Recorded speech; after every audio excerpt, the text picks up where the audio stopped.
Hello everyone, welcome back to my YouTube channel. कैसे हैं आप सभी लोग? आई होप अच्छे होंगे। मैं प्रिया स्वागत करती हूं आप सभी का आपके अपने यूट्यूब चैनल में। तो हम लोग 7 जुलाई में जो एसएसटी के 60 क्वेश्चन पूछे जाने हैं उनके बारे में डिस्कस कर रहे थे, जिसमें 6 क्लास का हिस्ट्री पॉलिटी कंप्लीट करवा दिया गया। आज जो 6 क्लास का ज्योग्राफी है उसका भी लास्ट लेसन है। इसके बाद में 6 क्लास का ज्योग्राफी है वो भी कंप्लीट हो जाएगा। तो आप लोग, उम्मीद करती हूँ आप लोगों ने देखा होगा और नोट्स भी बना लिए होंगे। मैंने जो भी इम्पोर्टेंट था आप लोगों को बताया है। आप थोड़ी सी मेहनत कर लीजिएगा, थोड़ा सा खुद से नोट बना लीजिएगा जो भी इम्पोर्टेंट है, और लास्ट टाइम में रिवाइज कर लीजिएगा। आप लोगों के एग्जाम में काफ़ी हेल्प मिलेगी, अच्छे खासे नंबर आप लोगों को मिल जाएंगे। तो चलिए देखते हैं आज ये जो ज्योग्राफी है, जो 6 क्लास का आज लास्ट लेसन है। लेसन का नाम है हमारा देश भारत। आगे है, भारत एक बहुत बड़े भौगोलिक विस्तार वाला देश है।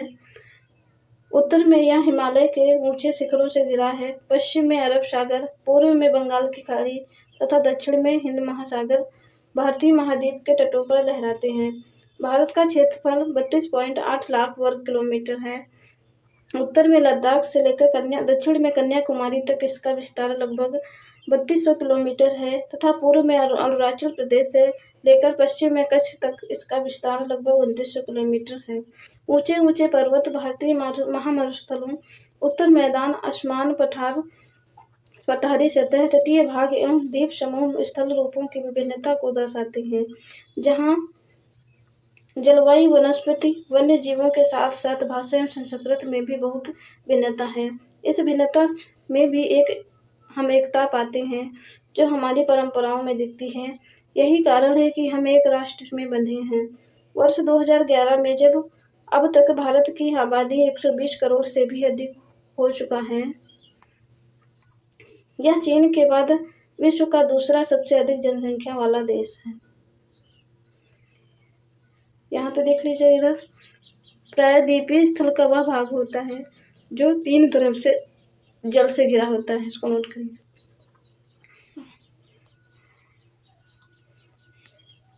स्थिति, अगली हेडिंग है, भारत उत्तरी गोलार्ध में स्थित है। कर्क रेखा 23.5 डिग्री उत्तर देश के लगभग मध्य भाग से होकर गुजरती है। दक्षिण में उत्तर की ओर भारत की मुख्य भूमि का विस्तार 8 डिग्री 4 उत्तर तथा 37 डिग्री 6 उत्तरी अक्षांशों के बीच स्थित है। पश्चिम से लेकर पूर्व तक का भारत का विस्तार 68 डिग्री 60 पूर्व तथा 97 डिग्री 25 पूर्व देशांतर के बीच है। अगर हम विश्व को पूर्वी एवं पश्चिमी गोलार्ध में बांटते हैं तो भारत की स्थिति किस गोलार्ध में होगी? बहुत बड़े देशास्त्रीय विस्तार लगभग 29 डिग्री के कारण यहाँ के 2 छोर पर स्थित है। स्थानों के स्थानीय समय में अधिक समय अंतर हो सकता है। इस तरह की दूरी पर स्थित 2 स्थानों के बीच का समय का अंतर लगभग 2 घंटे का होगा। जैसा कि आपने पहले पढ़ है कि प्रत्येक एक देशांतर के लिए स्थानीय मानक समय में 4 मिनट का अंतर होता है। पश्चिम में गुजरात की अपेक्षा पूर्व में अरुणाचल प्रदेश में सूर्योदय लगभग 2 घंटे पहले होता है। इसको नोट करिएगा। आप पहले पढ़ चुके हैं कि 82.5 डिग्री पूर्वी देशांतर के स्थानीय समय को भारत का मानक समय क्यों माना गया है? इस यामोत्तर को भारत का मानक यामोत्तर भी कहा जाता है। इसको नोट कर लीजिएगा। स्थानीय समय माना गया है। भारत के पड़ोसी देश, अगली हेडिंग, 7 देशों में स्थलीय सीमाएं इसकी सीमाओं से जुड़ी हुई हैं। इन देशों के नाम का पता लगाइए। स्थल मतलब जमीन से जो भारत से जुड़े हुए हैं वो 7 देश हैं। कौन कौन से हैं? अफगानिस्तान, पाकिस्तान, नेपाल, भूटान, बांग्लादेश, म्यांमार। कितने हो गए? 1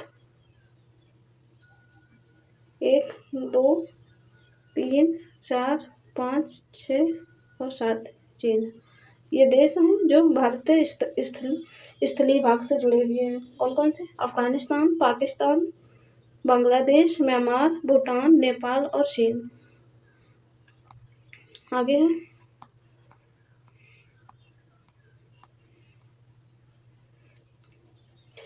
इनमें से कौन से देश हैं जिनकी सीमाएं समुद्र से नहीं जुड़ी हुई है। दक्षिण में समुद्र में स्थित 2 द्वीप श्रीलंका तथा मालदीव हमारे पड़ोसी देश हैं। पाक जल संधि भारत को श्रीलंका से अलग करती है। आगे है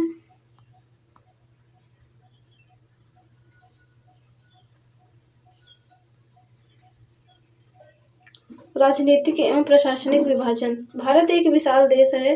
प्रशासनिक क्रियाकलापों के लिए देश को 28 राज्यों एवं 8 केंद्र शासित प्रदेशों 28 राज्यों एवं 8 केंद्र शासित प्रदेशों में बांटा गया है। दिल्ली भारत की राजधानी है। राज्यों का निर्माण मुख्यतः भाषाओं के आधार पर हुआ है। इसको नोट करिएगा। जो राज्यों का निर्माण हुआ था वो किस किस के आधार पर हुआ था? भाषाओं के आधार पर। इसको नोट कर लीजिएगा। अगली हेडिंग है भौतिक विभाजन। भारत में पाई जाने वाली भौतिक आकृतियां विभिन्न प्रकार की हैं, जैसे कि पर्वत, पठार, मैदान, तट तथा द्वीप समूह। उत्तर में बर्फ से ढका हिमालय संतरी का कार्य करता है। हिम प्लस आलय का मतलब होता है बर्फ का घर। इसको नोट करिएगा। हिमालय पर्वत को 3 मुख्य समांतर श्रृंखलाओं में बांटा गया है। सबसे उत्तर में स्थित श्रृंखला को बृहद हिमालय या हिमाद्री कहते हैं। इसी श्रृंखला में विश्व की सबसे ऊंची शिखर है। मध्य हिमालय या हिमाचल हिमाद्री के दक्षिण में स्थित है। बहुत से लोकप्रिय पहाड़ी स्थान यहाँ स्थित हैं। 5 पहाड़ी स्थानों का नाम का पता लगाइए। शिवालिक सबसे दक्षिण में स्थित श्रृंखला है। ये वाला जो है वो नोट कर लीजिएगा आप लोग। मध्य हिमालय या हिमाद्री हिमाचल के दक्षिण में स्थित है। इसको लोकप्रिय तथा पहाड़ियाँ स्थित हैं। लोकप्रिय पहाड़ियाँ स्थित हैं, ये पूछा गया है। इसको नोट कर लीजिएगा। इधर देखिए, जलोढ़ निक्षेप। ये नदियों के द्वारा लाई गई बहुत महीन मिट्टी होती है तथा नदी बेसिन में निक्षेपित कर दी जाती है, जिसे जलोढ़ निक्षेप कहते हैं। फिर सहायक नदी। एक नदी या सरिता जो कि मुख्य नदी में किसी भी तरफ से आकर मिलती है तथा अपने जल को मुख्य नदी में विसर्जित कर देती है, तो उसे सहायक नदी कहते हैं। एक नदी मुख्य नदी है, उसमें अगर किसी भी मतलब दिशा से कोई नदी आकर उसमें मिलती है तो उसको सहायक नदी कहते हैं। आगे है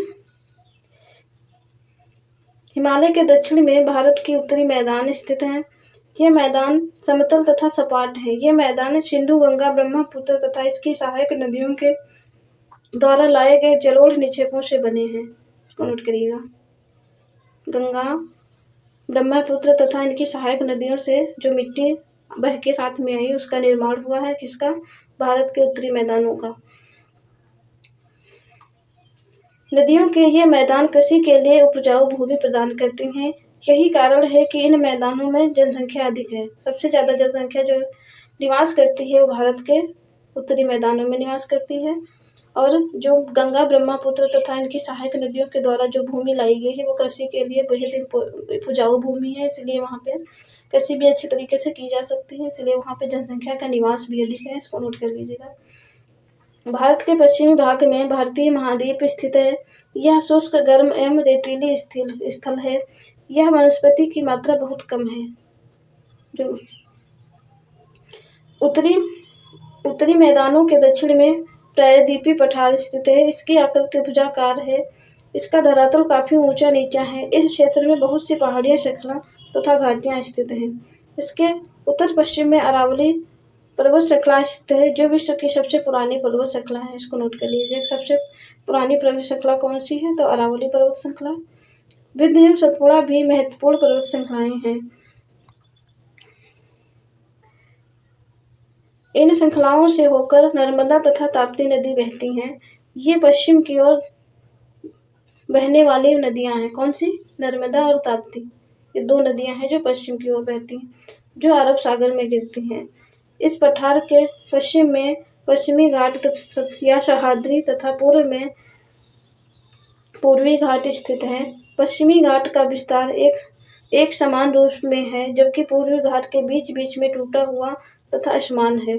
इन पठारों में खनिजों जैसे कि कोयला एवं लौह अयस्क की प्रचुरता है।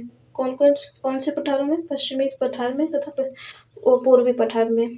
पश्चिमी पठार के पश्चिम में तथा पूर्वी घाट के पूर्व में तटीय मैदान स्थित हैं। पश्चिम तटीय मैदान काफी सक्रिय हैं। पूर्वी तटीय मैदान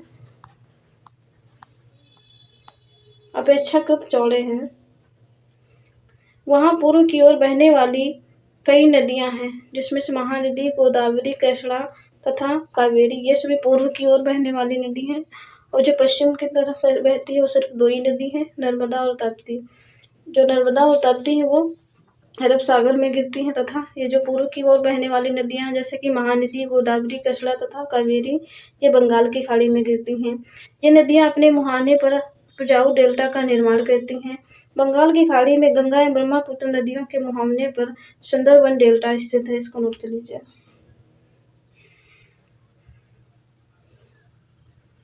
आगे इधर देख लेते हैं एक बार।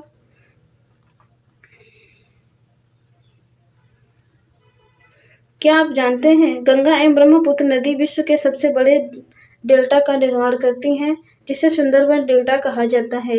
इस डेल्टा की अपेक्षाकृत आकृति त्रिभुजाकार है।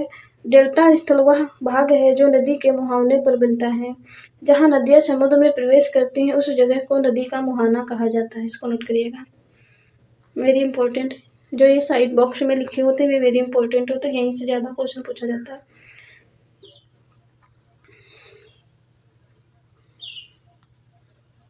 यहाँ पे कुछ एक्सपेरिमेंट दिया, आओ कुछ कर सीखें। बहुत सी लड़कियों का नाम नदियों के नाम पर होता है, जैसे यमुना, मंदाकिनी तथा कावेरी। क्या आप अपने आसपास के किसी लड़की का नाम जानते हैं जिसका नाम किसी नदी के नाम पर है? अपने माता पिता तथा दूसरों की सहायता इस प्रकार के नामों की एक सूची तैयार करें। क्या आप जल से संबंधित दूसरा नाम भी ढूंढ सकते हैं? आगे है, क्या आप जानते हैं प्रवाल छोटे समुद्र जंतुओं के कंकाल हैं, जिसे पॉलिप कहा जाता है। जब जीवित पॉलिप मरते हैं तब उनका कंकाल बच जाता है। अन्य पॉलिप की वृद्धि इन ठोस कंकालों के ऊपर होती है, जो बढ़ते बढ़ते काफी ऊंचे हो जाते हैं तथा इस प्रकार प्रवाल द्वीपों का निर्माण होता है। चित्र 6.4 प्रवाल द्वीपों को दिखाता है। ये यहाँ पे प्रवाल द्वीप,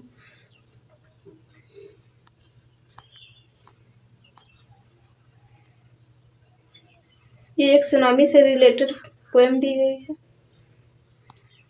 आगे,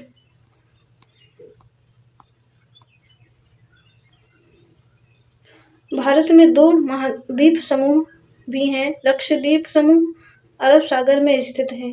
ये केरल के तट से कुछ दूर स्थित प्रवाल द्वीप हैं। अंडमान एवं निकोबार द्वीप समूह भारत के दक्षिण पूर्व दिशा में बंगाल की खाड़ी में स्थित हैं।